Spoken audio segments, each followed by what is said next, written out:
Vários estudos existem, mas a Unesco ela tem um peso institucional, ela tem um peso pela sua própria projeção internacional. Vários estudos que demonstram que políticas universalistas não resolvem diferenças. Elas fazem com que todo mundo tenha uma melhoria, só que todo mundo mantém as suas posições relativas. Já vou explicar isso num gráfico que é muito esclarecedor, que é de um livro da própria Unesco, né? Já vou apresentar ele já.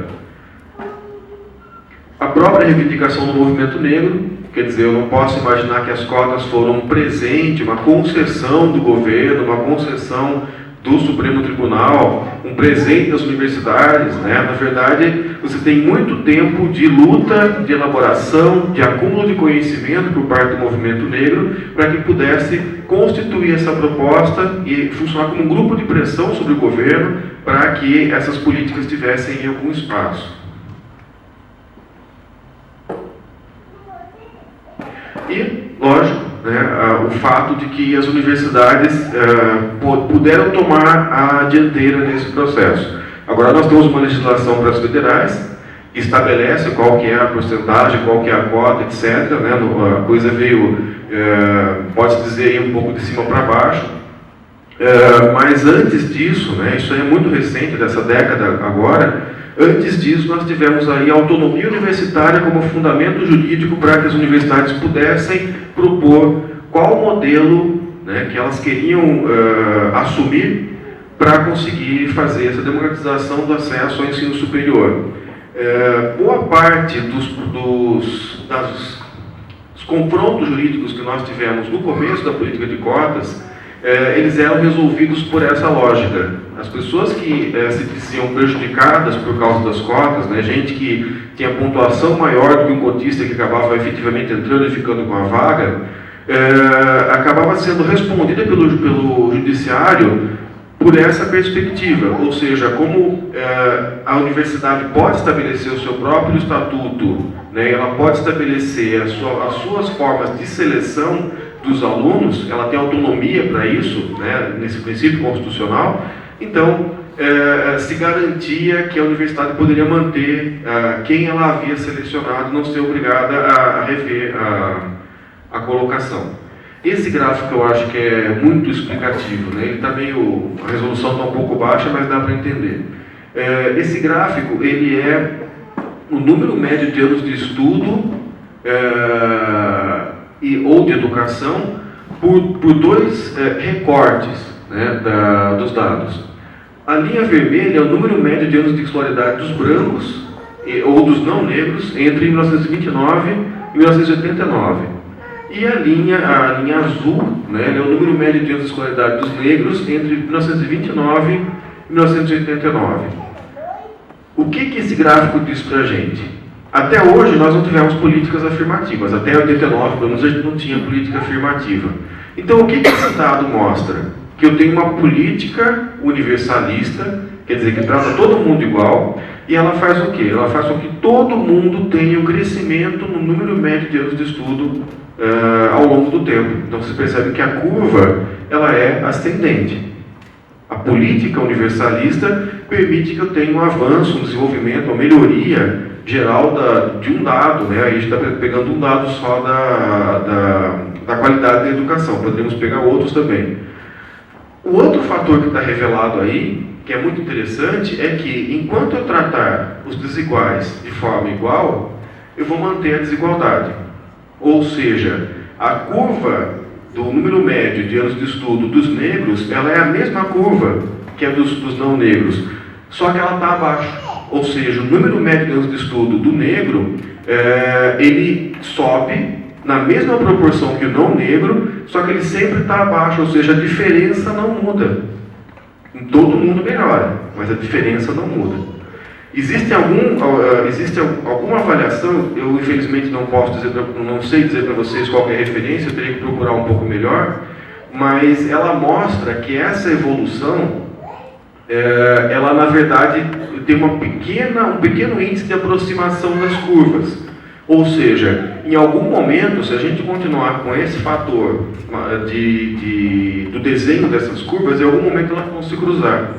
E aí, quando eu pego essa tendência e vejo o quanto que a linha do negro está crescendo a mais, né, num ritmo mais acelerado que a do branco, a estimativa que se faz é, sem nenhuma política afirmativa, ou seja, se eu continuar tratando igualmente os desiguais, a gente vai chegar, essas duas coisas vão chegar no mesmo lugar em 200 anos. Então, quando, né, o Zé Luiz dizia que não dá para esperar, a questão ela vai muito nesse sentido. Se nós não fizéssemos nada, quer dizer, se não houvesse nenhuma política afirmativa, o ritmo do crescimento médio do estudo dos negros, ele ia sim, em algum momento, se cruzar lá em cima com o dos não negros. Só que isso vai demorar 200 anos. Então, o que é a política afirmativa? É a política feita para acelerar essa curva ascendente da escolarização, da educação da população negra também. E essa é uma justificativa, do meu ponto de vista, das mais fortes, para você fazer uma política afirmativa.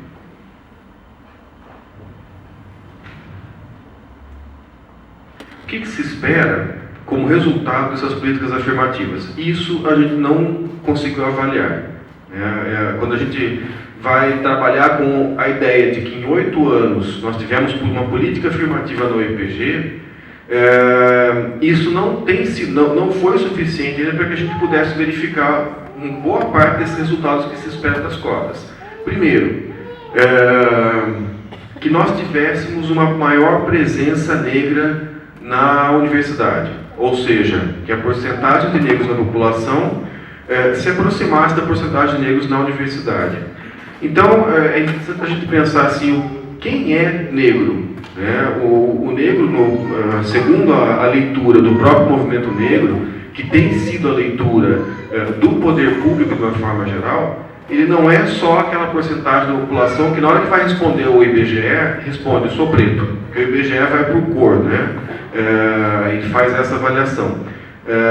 Negro é uma condição social que junta quem responde que é preto e quem responde que é pardo.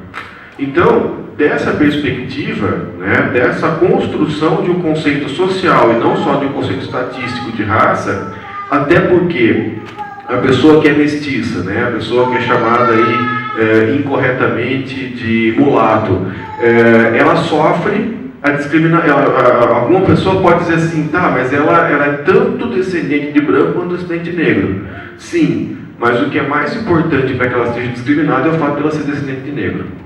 Então, politicamente, em termos de uma construção de identidade, né, a insistência que nós temos é que a população preta e parda, que são cores do que o IBGE estabelece, constituem culturalmente, socialmente, racialmente, no conceito social de raça, não estou falando do conceito biológico de raça, constituem a população negra.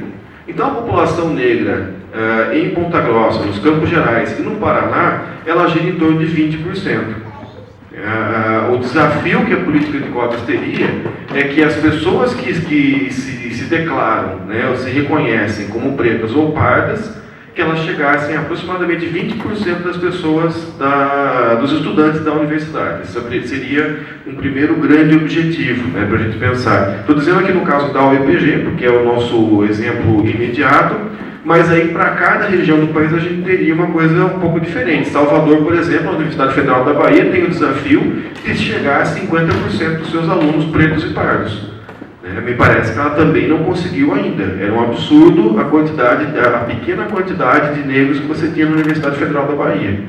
O que não torna menor o nosso absurdo doméstico particular aqui. A gente tem uma população negra como estudante da universidade que também é muito menor que a população negra da cidade.